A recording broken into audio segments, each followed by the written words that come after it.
Harvard does the most wonderful studies. I think I've quoted Harvard in many, many talks here on Sunday, but two guys, Ben Datner and Robert Hogan, did some studies on failure for Harvard Business School. And their study indicates that not many people stop to examine why they fail. They don't examine why they fail. Again, it's that shame thing, isn't it? That shame factor, that inability to, most people just want to sweep it under the rug and forget about it and just move on. But if we hide our failures and feel ashamed of them, it's very likely that we're going to repeat the same mistakes over and over again, because remember, those patterns in consciousness, as soon as we attempt another thing that's similar, because most of us will do our business in the same field or whatever, like acting or singing or what, then we have all those charged emotional memories that are going to rise up again. So those patterns are the patterns for our failure. And if we don't look at them and examine them, then we're likely to create the same mistakes again. So they compiled, through this psychologist, Saul Rosenzweig, he categorized the three types of people who, how they deal with failure. And there's the overly skeptical type who's very smart, but overly sensitive to criticism. And so they're always protecting themselves and watching their back. That's one kind of person. A number two kind of person is the person who will deny that they failed. They'll say, I didn't fail. Then they'll blame everybody else and every kind of event possible for failing. And now look at it. And then there's the third person who is overly diligent and who micromanages everything, people and events and everything. And then when they fail, they take full responsibility, but then they just sweep it under the rug, and they don't look at themselves and their consciousness as the cause for failure. So Hogan and Datner gave us a few practical ideas of how to deal with failure, how to look at. First of all, determine your type, if you're one of those types, and most of us fall into those categories. We either blame ourselves too much, or we don't take any blame, or we are protecting ourselves all the time. So become aware of which category you fit into, and so that you'll be aware of how you deal with failure. Number one is just becoming self-aware.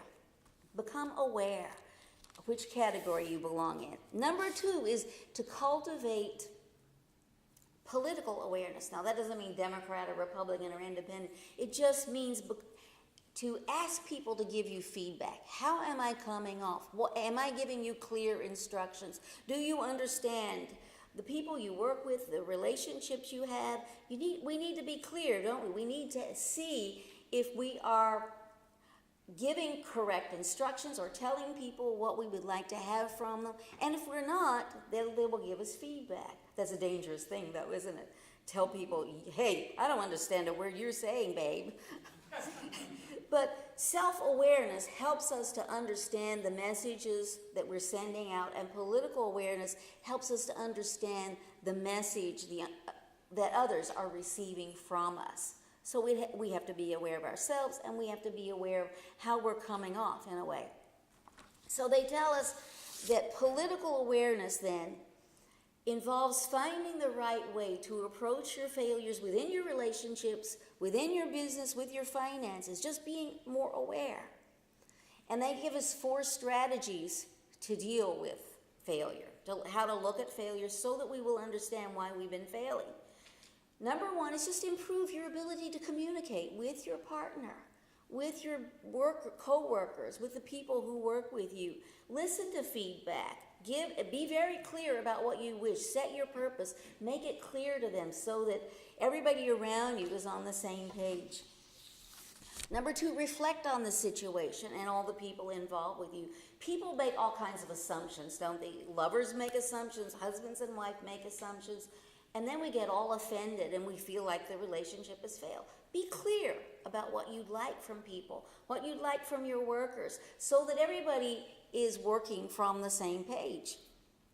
Number 3, think before you try to fix a failure, because in the heat of failing, we make rash judgments. We're not really thinking clearly. We're emotionally upset. So reflect, and then look at After you cool down, look at some possible solutions you could take to improve your actions with that relationship, with the business or whatever. And number 4, search for the lesson. Like Napoleon Hill says, the lesson you learn from failure is the most important part of failure.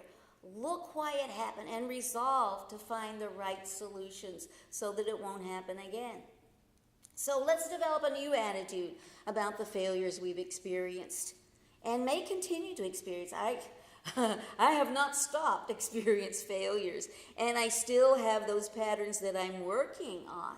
But I know that as I set better intentions, clearer intentions, and follow up with spiritual mind treatment, which we teach here every week, how to treat and condition your consciousness so that you dissolve those patterns that are holding you back from achieving what you wish to achieve. And that goes for health, it goes for finances, it goes for your relationships, it goes for your work.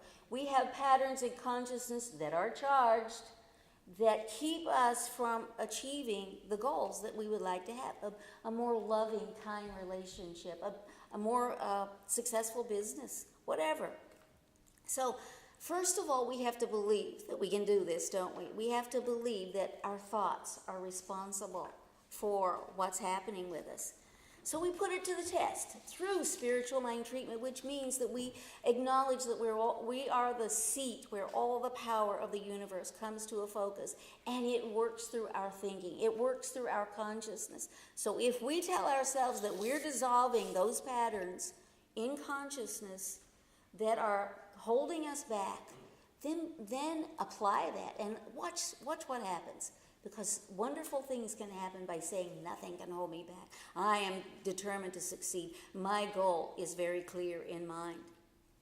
But if we continue to believe that we're a failure, that's what we will experience because of the mental equivalent. Ernest Holmes says, if a man believes himself to be a failure and that it's useless for him to try to be anything else, he carries with him the mental equivalent of failure. So he succeeds in being a failure according to the law. That's his demonstration. So that's the science in the science of mind. There is a provable law that we work with. So apply it. You know, overcoming failure depends on our ability to get right ideas for each situation. And that's where the practice of the science of mind comes in. Let's say you failed to heal a health problem over and over again because you probably think it's useless. This problem just doesn't disappear. I've been to the doctor, I've treated, nothing changes it.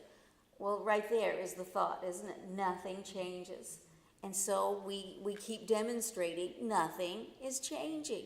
In the business, the same thing. We keep thinking, well, why doesn't this work? Why am I always failing? I get this far and I can't go any further. Right there is the problem, isn't it? I can't get any further. We have these patterns that are loaded, again, with emotion in our consciousness.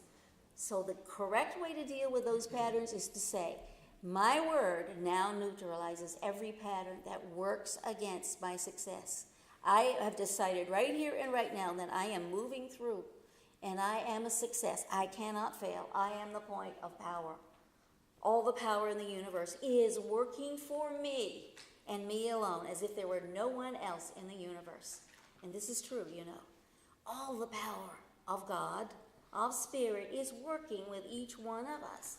So there's nothing that we can't do if we set our goal and stick with it and do not think anxious, doubtful, worried thoughts. You know, Ernest Holmes says, God is not a failure. Therefore, we must turn away from every experience which has been negative, from every experience which has been a failure, and from every experience which denies God. He said each should train himself to do this consciously, to conceive of himself as a success. And how can we do this? He says, we are dealing with the principle of life every time we speak.